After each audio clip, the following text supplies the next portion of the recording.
उत्तराखंड के चक्राता के ऊंचे इलाकों में जबरदस्त बर्फबारी हो रही है, जिससे इलाके में हर तरफ बर्फ की सफेद चादर बिछ गई है। आसमान से गिरते कुदरत के इन सफेद फूलों का आनंद लेने के लिए पर्यटकों की भीड़ भी पहुंचनी शुरू हो गई है। सुबह सवेरे बर्फबारी की मौज मस्ती करने के लिए पहुंच रहे पर्यटकों से जहां बर्फ से जुड़े पहाड़ के कारोबारियों में खुशी की लहर छाई हुई है, तो वहीं लंबे वक्त के बाद इलाके में शुरू हुई जबरदस्त बर्फबारी से पर्यटकों के साथ स्थानीय लोगों के चेहरे खिल उठे। हिमाचल प्रदेश में मौसम बिगड़ने के चलते कई ऊंचाई वाले इलाकों में बर्फबारी हो रही है। कुल्लू जिले के तमाम ऊपरी इलाकों में बीते 2 दिनों से रुक रुक बर्फबारी का दौर जारी है। वहीं बीती रात से कुल्लू के करीब 8000 फीट की ऊंचाई पर स्थित बिजली महादेव मंदिर में भी बर्फबारी हुई है। इस साल की पहली बर्फबारी के बाद यहाँ का नजारा बेहद खूबसूरत हो गया है। तस्वीरों में दिखाई दे रहा है कि बर्फबारी से पूरा इलाका बर्फ की सफेद चादर से ढक चुका है। अभी तक इस पूरे इलाके में आधे से ज्यादा बर्फबारी जमा हो चुकी है। आज दोपहर बाद जब धूप खिली तो पूरा इलाका चांदी की तरह चमक उठा। बर्फ से ढका बिजली महादेव मंदिर बेहद आकर्षक लग रहा है। फिलहाल मंदिर के कपाट पिछले महीने से बंद है। 14 मार्च को मंदिर के कपाट भगवान के दर्शन के लिए खोले जाएंगे।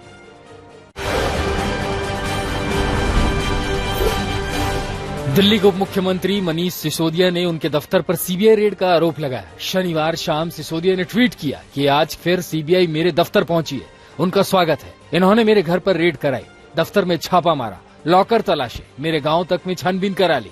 मेरे खिलाफ कुछ नहीं मिला, ना मिलेगा, क्योंकि मैंने कुछ गलत नहीं किया है। ईमानदारी से दिल्ली के बच्चों की शिक्षा के लिए काम किया है। हालांकि छापे के दावे को सीबीआई ने गलत बताया। सीबीआई की तरफ से कहा गया कि सिसोदिया के घर या परिसरों में किसी तरह की कोई छापेमारी नहीं की गई। दस्तावेज जमा करने के लिए धारा 91 सीआरपीसी नोटिस जारी किया गया था। टीम इन्हीं दस्तावेजों को लेने के लिए सिसोदिया के कार्यालय गई थी।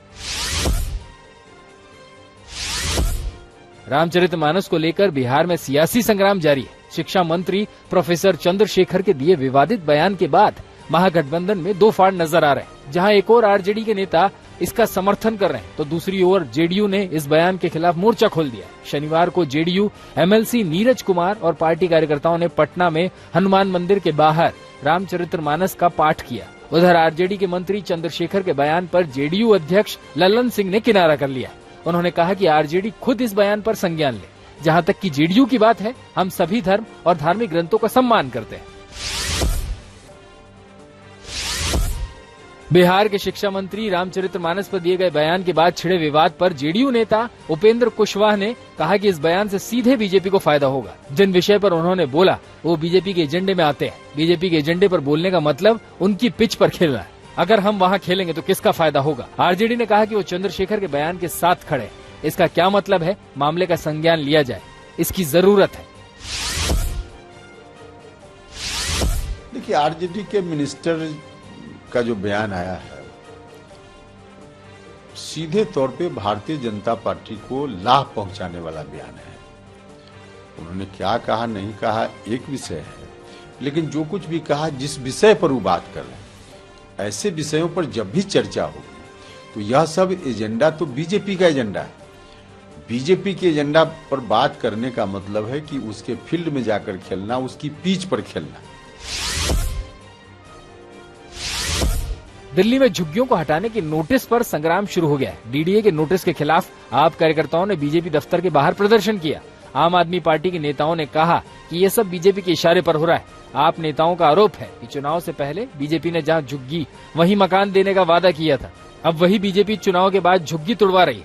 इस प्रदर्शन के बीच मुख्यमंत्री अरविंद केजरीवाल ने ऐलान किया कि आम आदमी पार्टी दिल्ली की झुग्गियों को टूटने नहीं देगी। केंद्रीय मंत्री नितिन गडकरी को जान से मारने की धमकी मिली है। नागपुर स्थित कार्यालय में लैंडलाइन पर फोन पर अज्ञात शख्स ने गडकरी को जान से मारने की धमकी दी है। साथ ही उनके कार्यालय को भी उड़ाने की धमकी दी गई। नितिन गडकरी के कार्यालय की ओर से इसकी शिकायत नागपुर पुलिस को कर दी गई, जिसके बाद नागपुर पुलिस आगे की तफ्तीश में जुट गई। साथ ही गडकरी के कार्यालय की सुरक्षा बढ़ा दी गई। ओडिशा की क्रिकेटर राजश्री स्वैन का जंगल में लटके शव से हड़कंप मच गया। राजश्री के घर वालों का आरोप है कि शरीर और आंख पर चोट के निशान है। जंगल में ही राजश्री की स्कूटी भी मिली है। राजश्री 11 जनवरी से लापता थी। गुरुवार को कोच ने मिसिंग रिपोर्ट दर्ज करवाई थी। ओडिशा क्रिकेट एसोसिएशन ने राजश्री समेत 25 महिला क्रिकेटर को ट्रेनिंग कैंप के लिए चयनित किया था। सभी कटक में एक होटल में ठहरी थी। मैच की फाइनल 11 में राजश्री का चयन नहीं हुआ था। टीम चुने जाने के अगले दिन राजश्री ने कोच से पुरी में अपने माता पिता से मिलने जाने की बात कही थी। फिल्म निर्माता लीना मणिमेक्कलाई ने सुप्रीम कोर्ट में याचिका दायर कर अपनी डॉक्यूमेंट्री काली के खिलाफ अलग अलग राज्यों में दायर एफआईआर से सुरक्षा की मांग की है। उन्होंने कोर्ट से इन्हें खारिज कर देने का आदेश देने की गुहार लगाई। लीना मणिमेक्कलाई की इस याचिका पर सुप्रीम कोर्ट 20 जनवरी को सुनवाई करेगा। अपनी याचिका में लीना ने कहा कि उन्हें कई फोन मिल रहे हैं जिनमें उन्हें हत्या की धमकी दी जा रही है। उन्होंने कहा कि ट्विटर पर काली का पोस्टर डालने के बाद उन्हें बलात्कार और जान से मार डालने की धमकी मिल रही है।